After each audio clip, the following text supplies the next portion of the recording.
Hello again. Like I said, I had a bunch of these, so I decided I'd record them in a row and I'll release them periodically because the YouTube algorithm likes it. Even though I'm just doing these for myself and for my daughters, you never know. Maybe it helps somebody else out there. And if it helps you, I'm very grateful for that. And thank you for coming with me on these little thoughts. So I'm staying next to this high power, high voltage tower, and I want to go up here. Being in Florida, you don't really get to access these like you do here in Taiwan. And I was trying to think of some sort of metaphor I could use with this power, what do they call this? High voltage tower. Trying to think of a metaphor for what I was going to say, but I couldn't think of any. So I thought, I don't need an excuse. I'll just come over here and look at it. And maybe we'll get a cool shot from staying in the middle of it and looking up. You never know. Maybe I'll come up with a metaphor. Oh, it's pretty cool. Actually, this does remind me of the Enchanted Tiki Room at the Walt Disney World Resort and the Magic Kingdom. If we look down, let's see if we can get it. Whoa. Get out of the way. That's kind of cool. Yes, that was actually, I always thought that was cool. We didn't do the Tiki Room much when I was a kid. And even as I got older. But when you go into the Tiki Room at Magic Kingdom in Florida and you look up there, you look up through that tiki tower, you get that cool scaling effect similar to that. So anyways, now that I've lost everybody except for my two daughters, this is another rule or thought of life, which is that failure sucks. And that's not much of a news flash. Everybody kind of knows that, right? But I think what's easy to say but hard to do is fail. So here's the anecdote. This is the story. I've been trying to write plays now since I've rediscovered my passion and my interest for theater and acting. I've been writing plays, all sorts of plays. I wrote plays for our school's elementary, middle, and high school theater competition, since that's what was required of us for the students. We had to write an original play. I took their ideas and wrote a plays. I adapted the Three Penny Opera by Bertolt Brecht, which I'll probably have a video about later. And then there was a Taipei Short Play Festival. And I thought, this is a perfect opportunity not only to try my skills and my hand at it, but see if I get any recognition. So I wrote like 6 plays in the course of like 3 weeks. I was just like on a writing fiend and writing bender. And I wrote all these plays and I submitted it to my best friends and had them read them all. And I said, which ones, and they were all short 10-minute plays. So not more than 10, 11, 12 pages. And I said, which one of these do you see as being, having potential?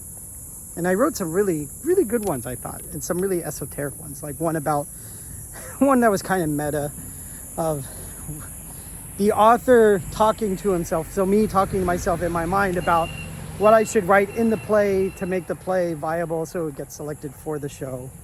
And I had one about a break room and another about actors and an audition process. Not that I've ever experienced that, so that was all fictional. Anyways, so which way we go? Let's go this way. So I came up with these ideas and I sent them to my friends, and they chose one about a couple and what they were. Basically, the story was they had a kid who was in elementary school, and the husband was an actor and just booked a major part, and the mom was pregnant again. And so on the day that the dad books this major part in this touring production,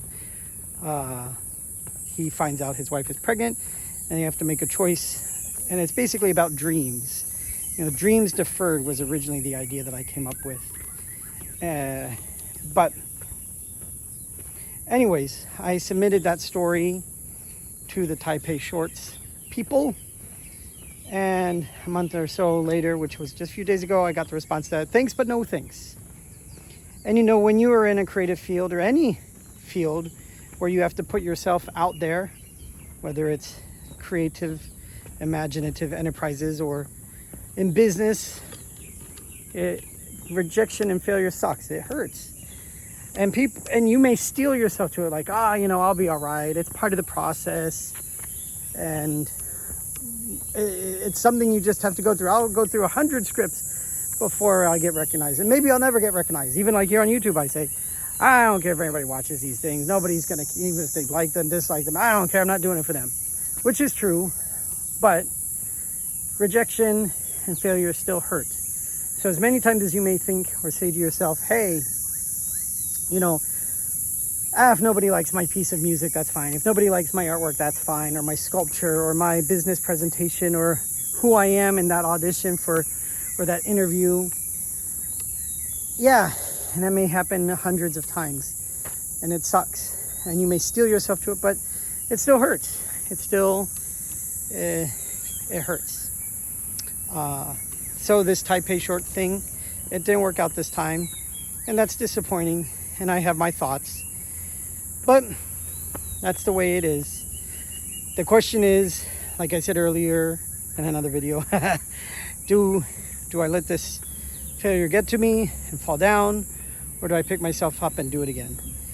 And I'll pick myself, I might take a day and wallow in sadness and despair, but I'll pick myself up and keep going at it, because if it's something I want to do and I get enjoyment out of it, then nobody can take that away from me, right? Or take that away from you. So, yeah, failure, rejection, it sucks, it stings. No matter how many times it may happen, you can listen to and read biographies of famous actors and musicians who talk about how many times they failed.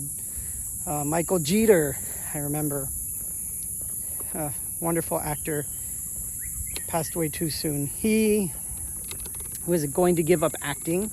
He'd been on all these auditions, was in a few movies and some plays, but he was about to give up. And he was going to become a mortician. And went in for one more audition or got a call back, and that was it. That would set him, the Grand Hotel, I believe, that set him on his path.